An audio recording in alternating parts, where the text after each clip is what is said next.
Well, I can wake up. That doesn't mean I want to.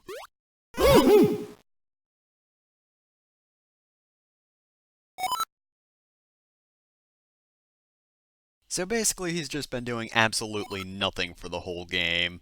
Was this a recent thing that he discovered, or did he just send the soldiers out for nothing? But I wanted to stay here and figure out what those statues were supposed to be. Look like little rabbit heads with swords.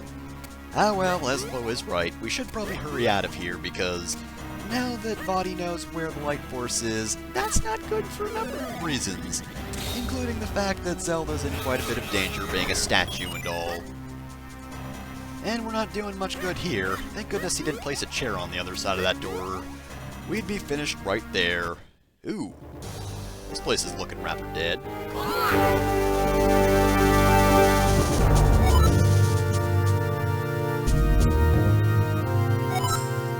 I assume, anyway. Well, at least we now have the power to take care of that. Really, he's just slowing us down by this point.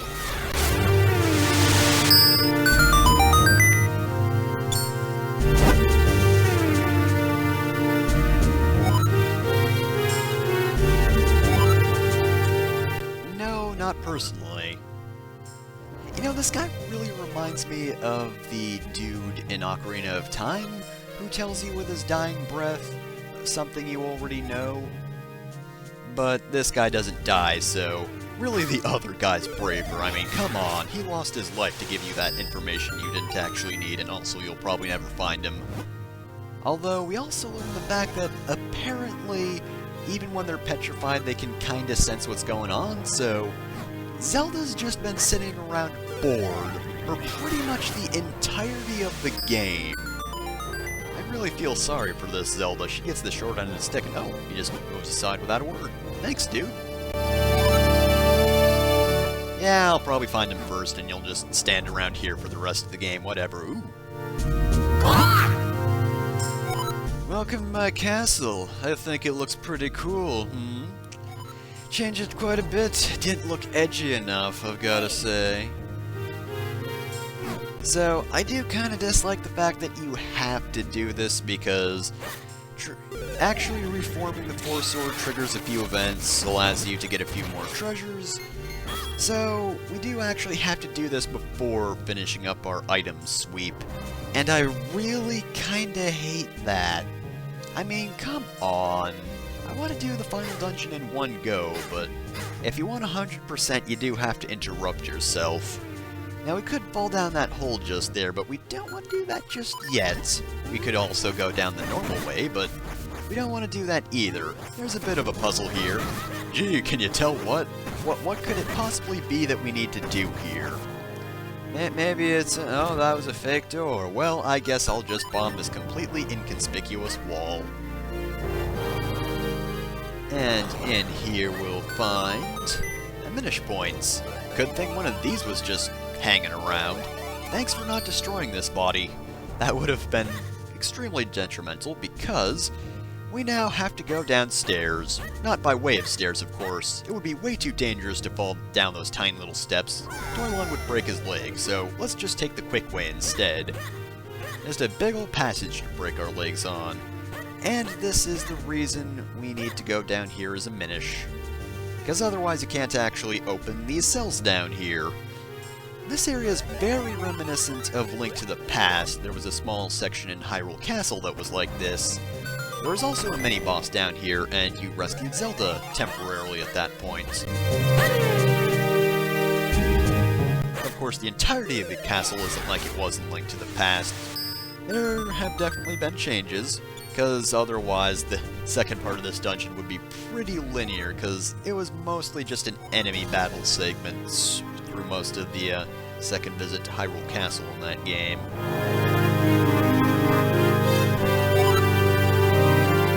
Well, I don't think anyone shares his interior design choices. I mean, just a Belmont, if he was here, he would not have gone with this style. Does not fit it at all. Ah, if only Just A were here, though. He'd know how to decorate this place. We do actually have to rescue the king, because this is the only way out of the dungeon. Or really, through the dungeon. You can't backtrack, and you can't press onwards without finding the king first. But now that we have this key, we can leave, which we're going to be doing. I'd like to talk about the design of this place and the music, but I would like to save that for when we actually do the last dungeon. Suffice to say, it is a really good final dungeon, but I'm going to leave it at that for the time being, because we are very nearly almost out, so it would be a bit pointless to go over that now. And, of course, one of those is fake. If I remember correctly, I actually never really checked whether one door was fake, so when I was a kid, I always thought I was missing a door for some reason. Of course, that didn't really last, because I did check eventually. It's not like a thing that took me years to actually figure out. I'm not Mike Dawson. I know when a door is not actually a door and when something is locked and when it's not. I can figure these basic things out, okay? Great Kinstone piece. We don't need many more Kinstones, but hey, maybe it'll help. And a dungeon map. That'll help later. But again, we're getting out of here. I mean, Vaati is going to probably kill Zelda by removing the light force from her, but item collection. That's more important. Ah, good old daylight. Hey dude, you want to look inside the castle? The king's not actually the king. Alright. Well, these guys are blissfully unaware of what's happening in the castle itself somehow. I don't know how they haven't noticed that. Like, if somebody goes inside for a drink, they're just instantly going to know that Vaati is up to something. But before we get to anything else, of course we have the most important thing here. Yep, just call me Professor Doylon, because I read all of these magazines. Here it is, the final Swordsman Newsletter. Please understand my final message, Mr. Doylon. And I've already actually gotten most of these. Yeah, I confirmed that there is a way. I did figure it out, Swiftblade. That was kind of pointless. That is also very useless because we're not going to really be fighting Igors either. Okay, that's actually pretty useful information, though. Pair that with a bit of Pico-Light that increases the odds of you getting Kinstone pieces, and, well, actually, they're not that good of a grind spot because there aren't that many Armos anymore. Wow, Swiftblade, I like you, but, yeah, that was a pretty weak last issue. I mean, it's still sad to see him go, but, that was pretty weak. Anyway, town here definitely changed quite a bit after we entered Hyrule Castle and got the Four Sword. Now most of the people are indoors and there are guards everywhere outside. Unless they're unique salespeople, such as Milan, Beetle, or that Goron with the hats, they're not going to be standing outside. So Kinstone Fusions are very much different at this point. And in fact, the Kinstone guide I was using, I'm pretty sure didn't actually do any fusions until this point in the game, which is one of the reasons why it's not really a good guide. It just assumes you don't do anything until the end. So, if you haven't been doing any Kinstone Fusions, then congratulations, it might actually be useful if you follow it exactly. So I don't actually know what's going on in town, because there aren't any monsters roaming about, so it can't be that. But I don't know why it would be Hyrule Castle being possessed by Vaati that would be sending people into a panic considering the guards right next to the castle don't know what's going on. But yeah, either way, no one's really in town, so things are gonna be a bit more complex in terms of Kinstone Fusions if you haven't been keeping up with that. On the bright side though, we can get this piece apart now that we have the Four Sword. So it took that long, but we were finally able to move that big old block. There aren't even that many 4 Doylon blocks that you really need to push. It's a very rare thing outside of the last dungeon itself, so it's really not even that useful for item collection if I'm to be completely honest. mean, it is useful in that you won't completely get all the items if you don't use it, but still, though, not that much you can get with it. Oh, and also, I really like this conversation. Have you been using all the items you found? So, this is a Zelda game. Use every one of your items. Thanks for the advice, Grandpa. I never would have figured out to use all my items. And I swear I will not disk Link Between Worlds by pointing at the fact that its final dungeon only required 3 items, and that's the dumbest thing, because why would you have a Zelda game where you don't need all the money items? I'm kind of going against what I just said. I should really stop complaining about that game, because I'd probably just end up doing that all day. Link Between Worlds was very, very meh. I don't like the rental system, basically. But anyway, more item collection stuff. We should really get on that. Let's complain about stuff in this game instead. Blah blah blah blah arg Kinstones. So, there are a few more things we can do in Minish Woods, such as this guy. I mean, you can fuse Kinstones with Belari, but if we talk to him, he's actually got a new idea for a little something. And what is this? This is probably an enemy? Chest? Yeah, chest. If it's in the corner, it's probably a chest. But if we talk to him again... Conversation, but he does have a good way of actually improving the bombs, which, if we talk to Gentari, that's her name, Village Elder Gentari. If we fuse with him...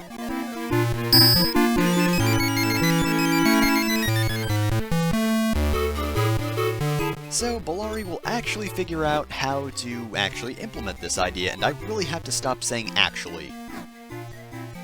Learn some new words, self. Right, so we're going to be exploring the rest of the village for Kinstones, like the guy in the vase house.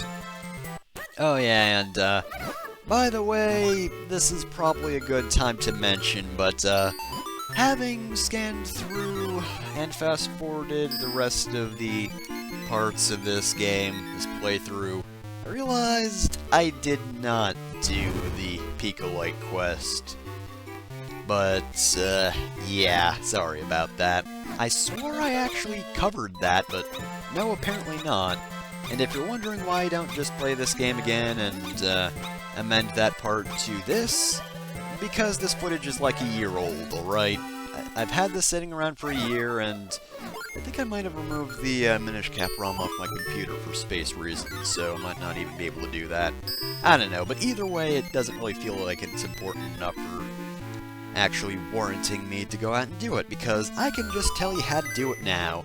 So the guy in the barrel house, you know how there was those little budding, well, they weren't little, but there were the giant budding flowers in the barrel house. Well, those were actually an important decoration because those are involved in Picolite side quest. If you talk to the guy in the barrel house, he will ask you for certain things in bottles, and that in turn will unlock new Picolite. Now, the first one is the yellow Picolite, the first new one, rather. For that, he wants Lawn milk. I don't know why the Lawn milk turns yellow. I guess he waits till it spoils, which is a rather unpleasant thought, but either way, the yellow Picolite, I forget what it does. I think that's the rupee one? Yeah, it's rupee one. But first, remote bombs. Remote bombs can be detonated at any point. They're pretty nifty. You can use normal bombs again if you want to, but I'm not going to be switching back. But anyway, continuing on the Picolite stuff, the next one is blue Picolite, which helps you find items. Not really that helpful if you ask me, but the researcher will want the Mount Crenel mineral water. You know, the green stuff. Yeah, you have to go all the way to Mount Crenel to get that. Bit annoying.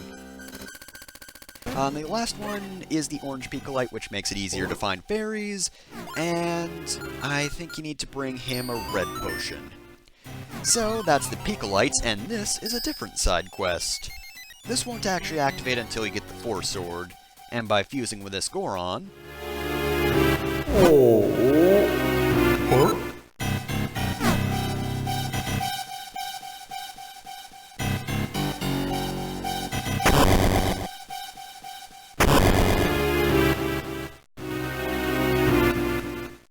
no, Giant Goron! Godzilla, save us!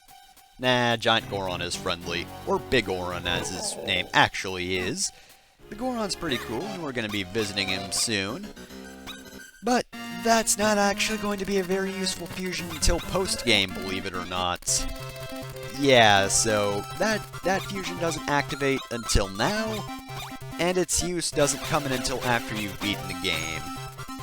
So, since I did that figurine grinding side quest off screen, let's continue on to Lake Hylia. There's this crack that opened up, and this is actually going to be at regular speed for a while, because this is kind of a mini-dungeon, just a little bit. Bit of a platforming puzzle, actually. This is actually a pretty good combination sort of mini-dungeon, because it requires the use of both the Gust Jar and the Rock's Cape. I mean, you don't need the Rock's Cape, but it helps. I mean, you could really do this entire section with only one or the other, but then you have the dirt slowing you down, and you might not be able to make it to a hole in time if you don't use the Rock's Cape, so I really like this section. I think it's well designed. Probably a little long. Actually, no, I think it's technically a different puzzle after this, right? This does get a little long, actually. Because then you have the spike section, and... oh, this roller rack also seems to bounce back pretty quickly. At least from the middle of the room. Alright, take care of that. And I'm pretty much just gonna jump over those spikes, because why bother? Actually, I could probably make it straight to the end of the room like this. And... oh! All of that dodging, and I just get hit in the end anyway. But this actually allows us to come up here and... Belari?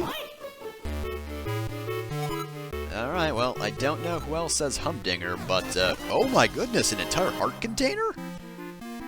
That's very rare to find outside of dungeons, i.e. this is the only heart container you find out of dungeons. And don't worry, dude, I don't need anything else. I mean, come on. One whole heart container. I forget how many heart pieces we have, but we only need 2 more heart containers thanks to that. So that's 4 heart pieces plus whatever we have left. It's 1 or 2, right? I think we have 2 heart pieces. I've actually forgotten. I mean, I wrote it in the description at some point, but I can't remember everything I wrote down there. Alright, I suppose we should go for that beanstalk. I mean, we actually grew the thing a while ago, and it's kind of just been sitting there, but I had to climb all the way up the mountain. I actually could have done this when we went to that little cave there. Or could I have? I probably should have done the Belari fusion, then done the cave, then done this. That would have been a good idea, but no, I didn't do that for some reason. Ah well, if we go up here, lots of rupees, piece of heart. Oh, we only need 4 more heart pieces then. So we're very nearly done with that. Kinda strange, I have to say. It's been a long time, but we're finally so very close to having a full 2 lines of heart. But enough about that. Let's go visit our friend Big Goron. Though we also have other stuff to get along the way, such as murdering the spider for money I don't need. Well, it's not really a spider, it's only got 4 legs, but we brought this spider into the world, and now we're killing it. And all for 100 rupees, and considering I'm almost maxed out on money, I don't need that, as per usual. So really, I just killed him for nothing, but he annoyed me, so I'm not too bent out of shape about that. And I don't think we can actually... yeah, we can't jump down from here. We gotta go take the lower path, actually. So, down here. And I see you right here, Rupee-like. We're out of the way, and I didn't need to kill you, but I did anyway because I don't like you. And here, we simply have a piece of heart. Hey, it's helpful. So, we're actually going to find the next 2 fairly quickly. The 4th and final piece of heart, though, that's not gonna come quite as quickly. In fact, I think originally you weren't supposed to get it until after you completed the game, but thankfully that's not true, because if it were, we'd have to fight the final boss with all but one heart, and if that was the case by design, I'd hate that. Anyway, hey Begoron. Aww, he's so kind. And of course, the feat he's talking about here is beating the final boss. I mean, there's really nothing else major we can do. We've already reformed the sword with the 4 elements, so yeah, he can't really be talking about anything else. Oh, good job, Doylon. You bought that pack of arrows. I'm truly impressed by that wondrous feat of yours. Ah well, one more thing over here. I don't think it's anything too amazing, unless it's a certain cave. Actually, yeah, this is a cave. By the way, this is how fast we dig now. Pretty good. And here's the second piece of part we need. Told you they'd come quick. Gotta find the third one quickly as well, let me tell ya. But, yeah, there's still a little bit more time for the moments to be useful, so that joy butterfly's really coming in handy. But we're done speeding around through Vale Falls, got everything here, not gonna come back until either A, a new reward crops up, or B, we beat the game and visit Big Goron. For now, though, we go to Castor Wilds for that one lily pad. You know, I like Castor Wilds, but at the same time, I'm not really fond of the Minish secrets. I don't know why, I just really do not like these. I don't know, maybe it's just because it feels like the area doesn't exactly support them, I guess? I don't know, you have these various puddles all around, which are, I guess they're good for the area, but they also serve as an obstacle for a Minish if you still can't swim, but there's really no point in coming here until you get these lily pads, and even then they're not a huge threat. Wow, good job, May. And yet another red Kinstone piece. Am I gonna do that every time? But yeah, I really don't need any more Kinstone pieces. Rude. There is something over here. Pretty sure it's only one thing, though. There's not too much for a Minish to do around here. But we did have that little tunnel, so of course there has to be something. And that something is right here, so of course you can't actually do this until you get the flippers. I forget what the flippers are called. I just call them the flippers. Maybe that is their actual name. Well, I don't know why I kept taking the wrong passage when it was clear where I was supposed to go, and okay, that is actually a really terrible position for these guys. There is not nearly enough room to fight Scissors Beetles. Seriously, that is actually really bad design. I mean, if you had to fight them in a more confined space than you normally would, then I guess that's fair enough, but that much space, that's way too little space to actually fight them without getting hit, really. Anyway, third piece of art right here. Easy enough to find, right? We're not going to get the fourth one, of course, until the next video. Can you guess where it is? I'll give you a hint. We have seen it already, and it was in Hyrule Town. It's just we can't actually collect it just yet. Unless, of course, you've completed your figurine collection, possibly. That's how you go get that. You complete the figurine collection. I'm telling you outright in case you want to know. Because it's gonna be a little while in game time before we actually do that, because we have other things to do first. But first, of course, before we even do that, gotta go back to normal size. And there we go. Now we can leave this place for the time being, and get back to Hyrule Town. Carry me, bird! Alright, go back here. And not really too much to do before we split this part and move into the final part of item collection tomorrow. So, for the time being, next time on The Legend of Zelda the Minish Cap, we finish up our item sweep. And thank goodness for that. Well, mostly finish, anyway.